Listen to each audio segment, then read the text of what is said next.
Hello guys, it's Kyle Leary here, and there's something I need to show you guys outside right now. Look, it's a snowstorm outside.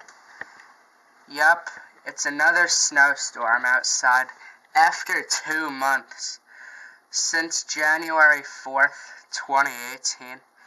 But that snowstorm was worse because it had a lot of dangerous wind and a lot of snow. And this time we have another snowstorm again, and school is closed today. And there's also 1 week until spring. There's actually 6 days until spring.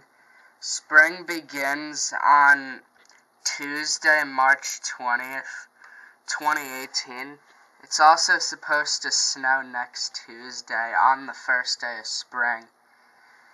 And we're supposed to get like 8 inches of snow outside.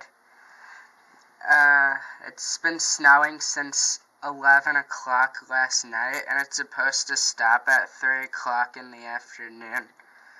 And today is also Tuesday, March 13th, 2018. And as you guys could see, the grass is covered. The street is a little bit covered. Probably the plows came by. And the cars are covered. And I guess that was pretty much it. Make sure to subscribe for more, and bye.